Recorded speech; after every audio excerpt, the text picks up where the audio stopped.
Capítulo 13. Tarefas novas. Fundamente sensibilizados com as apreciações ouvidas no templo, Evelina e Ernesto solicitaram admissão à caravana socorrista que o irmão Cláudio presidia, em visita semanal à região dos companheiros perturbados e sofredores. Aquele mesmo amigo do Instituto de Ciências do Espírito atendeu-lhes o pedido com simpatia e benevolência, e mais alguns dias passados, vamos encontrar os dois amigos integrando o operoso conjunto de serviço que passava, então, ao número de 8 pessoas, 5 homens e 3 mulheres, entre as quais se achava a irmã Celusa Tamburini. Na peregrinação de fraternidade, a equipe descia na direção de Vale Extensíssimo, destinando-se especialmente naquele dia ao culto do Evangelho no lar de Ambrósio e Priscila, casal que desempenhava o encargo de guardiães, dentre os muitos sediados na fronteira que assinala os pontos iniciais da zona conflagrada pelas projeções mentais dos irmãos em desequilíbrio. Tão logo se lhes descortinou mais ampla faixa da paisagem, Ernesto e Evelina não conseguiam sopitar as expressões de assombro. Densa névoa a patentear-se por diversas tonalidades de cinza barrava a província em toda a linha divisória. Pela primeira vez enxergaram nos céus máquinas voadoras que se dirigiam da cidade para o território sombrio, semelhantes a grandes borboletas silenciosas refletindo o sol que lhes punha à mostra as asas, como que estruturadas em pedaços de arco-íris. Fantine desfechou para logo uma indagação a que Cláudio respondeu satisfeito. São aparelhos volantes em que viajam comissões de trabalho, em tarefas de identificação e assistência. A região é tão grande assim? Imagine um deserto planetário com muitas sesmarias de área, marginadas por cidades ordeiras e prósperas, e terá a exata noção do que nos ocorre aqui. E esses viajantes, através do ar, desencarnados como estão, acaso não lograriam seguir adiante sem esses engenhos, usando o poder de volitação que lhes é próprio? O chefe sorriu e ponderou: tudo na vida se rege por leis. Um pássaro terrestre possui asas e foge do campo incendiado por não suportar-lhe a cortina de fumo. Um bombeiro, a fim de penetrar numa casa invadida de fogo, veste roupa defensiva. E aditou: achamo-nos à frente de perigosa extensão de espaço, habitada por milhares de criaturas rebeldes que constroem, à custa dos próprios pensamentos em desvario, o ambiente desolado que se nos impõe à vista. Aí, nesse mundo diferente, somos defrontados pelas mais estranhas edificações, todas elas caricaturas dos abrigos domésticos de que os donos abusaram na experiência física, uma verdadeira floresta de fluidos condensados, retratando as ideias e manias, ambições e caprichos, remorsos e penitências dos moradores. Temos aí nessa faixa umbralina todo um estado anárquico em que o individualismo se desborda na hipertrofia da liberdade, sem os constrangimentos benéficos da disciplina, que nos faz realmente livres pela voluntária sujeição de nossa parte aos dispositivos das leis de Deus. E por que Deus permite a formação desses quistos gigantescos de perturbação e desordem? Inquiriu Ernesto num rasgo de lógica humana. Ah, meu amigo, obtemperou o irmão Cláudio. Sempre que indagamos de nossos maiores por que não interfere a divina providência no campo da inteligência corrompida no mal, a resposta invariável é que o Criador exige sejam as criaturas deixadas livres para escolherem o caminho de evolução que melhor lhes pareça, seja uma avenida de estrelas ou uma vereda de lama. Deus quer que todos os seus filhos tenham a própria individualidade. Creiam nele como possam. Conservem as inclinações e gostos mais consentâneos com o seu modo de ser. Trabalhem como e quanto desejem e habitem onde quiserem. Somente exige, e exige com rigor, que a justiça seja cumprida e respeitada. A cada um será dado segundo as suas obras. Todos receberemos nas leis da vida o que fizermos, pelo que fizermos, quanto fizermos e como fizermos. De conformidade com os preceitos divinos, podemos viver e conviver uns com os outros, consoante os padrões de escolha e afetividade que elejamos. Entretanto, em qualquer plano de consciência, do mais inferior ao mais sublime, o prejuízo ao próximo, a ofensa aos outros, a criminalidade e a ingratidão colhem dolorosos e inevitáveis reajustes na pauta dos princípios de causa e efeito que impõem amargas penas aos infratores.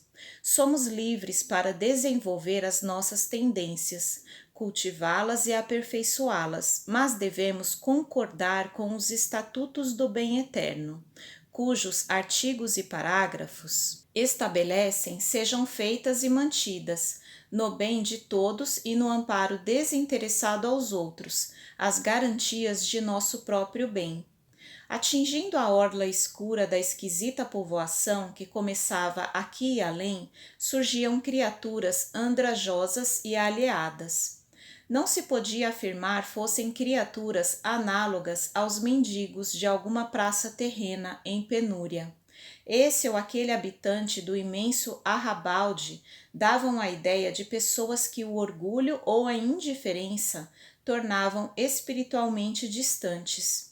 De par com esse gênero de transeuntes, outros apareciam entremostrando ironia e desprezo na mímica escarnecedora com que apontavam os viajantes ou a estes se dirigiam. Quase todos exibiam roupas estranhas, cada qual obedecendo às condições e dignidades a que supunham pertencer.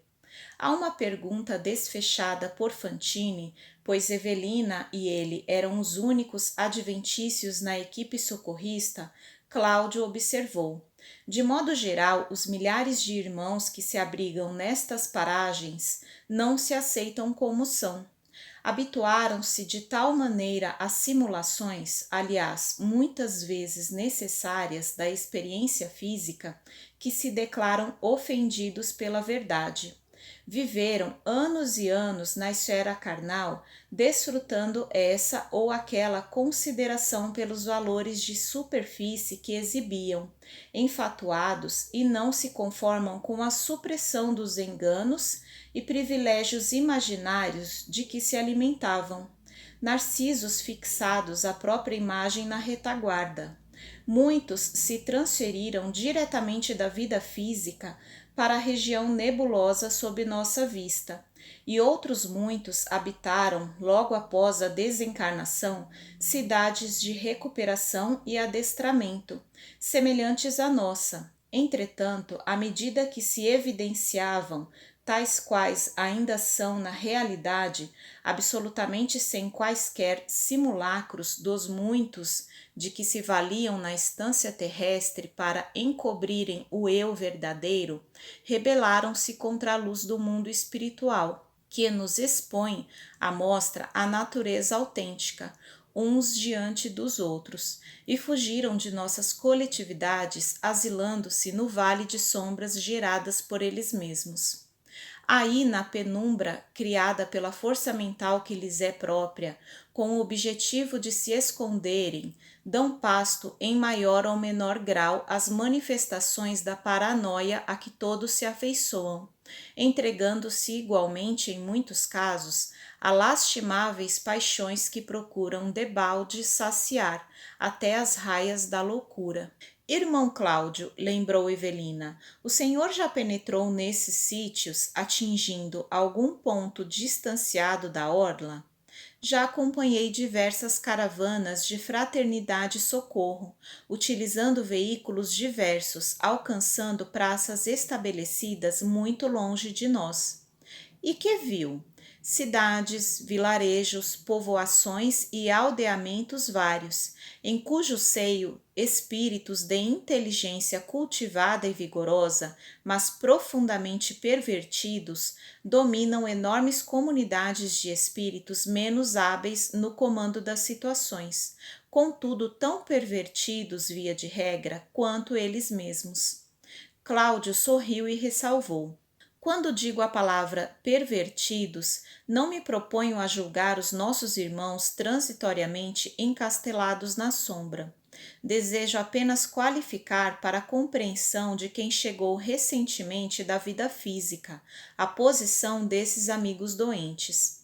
Aliás, consideramo-los tão enfermos quanto os nossos irmãos alienados mentais de qualquer hospício da crosta planetária, credores de nosso melhor carinho. E saibamos com entranhado respeito que numerosos pais e mães, esposos e esposas, filhos e pessoas amadas de muitos, dos companheiros transviados nessas regiões sombrias, aí residem por mero devotamento, na situação de heróis obscuros, em admiráveis apostolados de amor e renúncia, a benefício dos que se enrijecem no erro, de modo a reconduzi-los ao reequilíbrio necessário, preparando-se para as novas reencarnações que os esperam.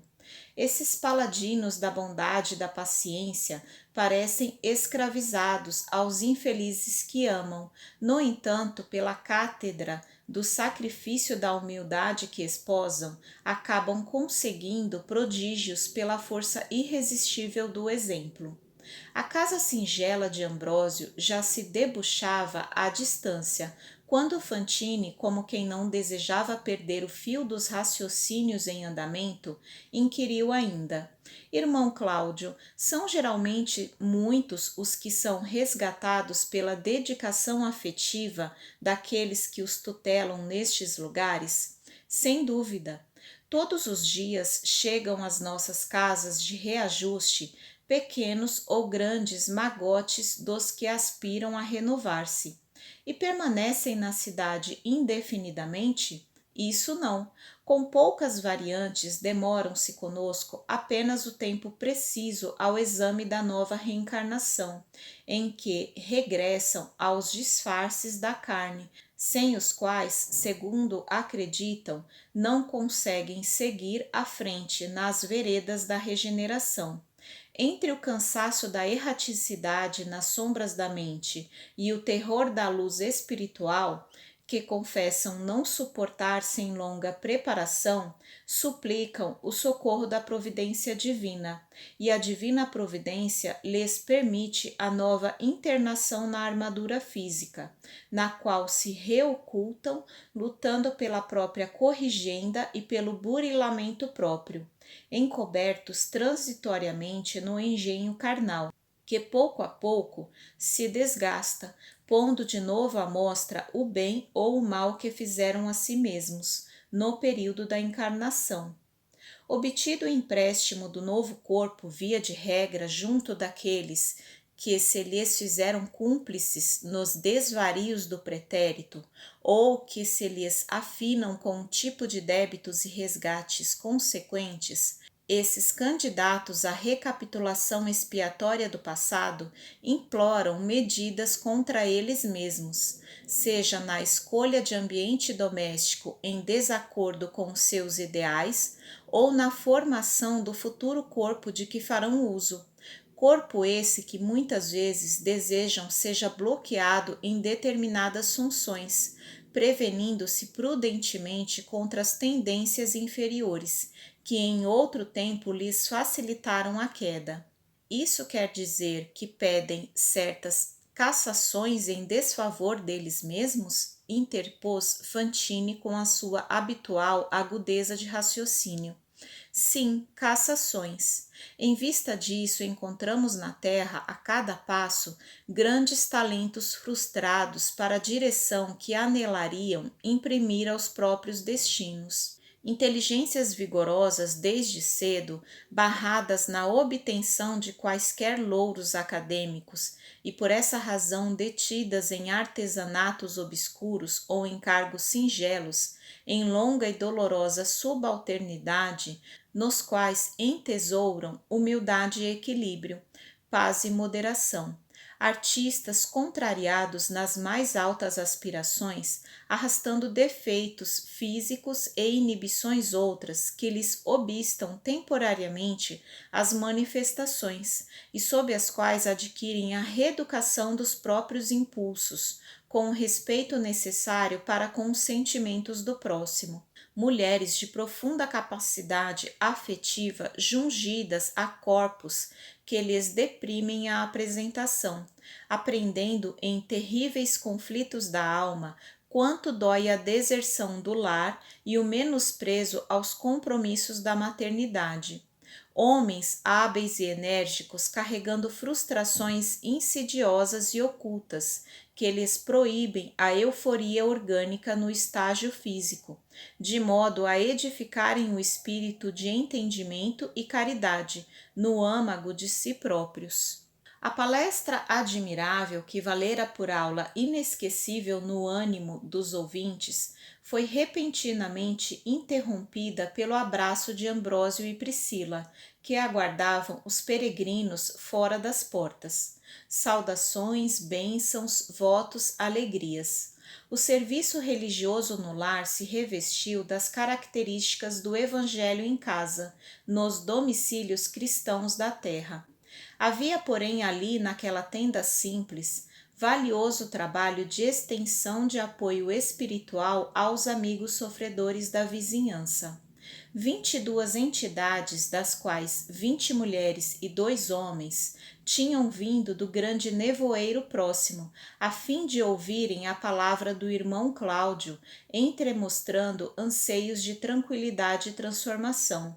Desdobraram-se as tarefas nos moldes das reuniões evangélicas do mundo, suplementadas pela conhecida orientação espírita cristã, portadora da interpretação respeitosa, mas livre dos ensinamentos do Senhor. Na fase terminal, passes de reconforto e mensagens de esclarecimento, advertência e ternura. Ocasiões de serviços repontaram do quadro para Ernesto e Evelina, que, por designação do orientador, suavizaram os padecimentos de 2 das irmãs visitantes, a se cobrirem de lágrimas depois dos comentários ouvidos. Toda a equipe se dedicava à conversação edificante, às despedidas, acompanhando os frequentadores humildes da sementeira evangélica fora da casa, quando, emergindo da névoa, compacto grupo de espíritos zombeteiros e dementados apareceu. Explodiram impropérios, entremeados de vaias e ditos chulos. Prevenindo especialmente aos 2 recrutas, Cláudio avisou: não se aflijam, a ocorrência é normal.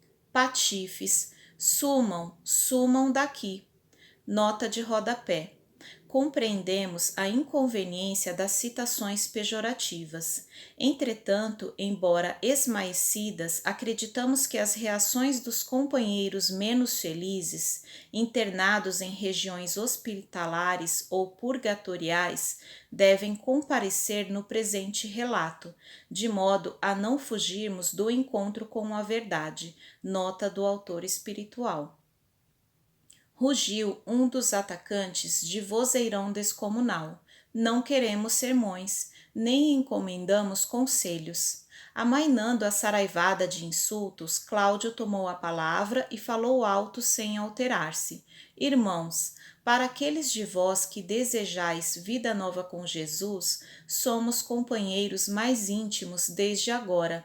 Vinde a verdadeira libertação, unamo-nos em Cristo. Hipócritas, reagiu a mesma voz troante, seguida pelas gargalhadas irônicas de muitos. Nada temos com Jesus, mascarados.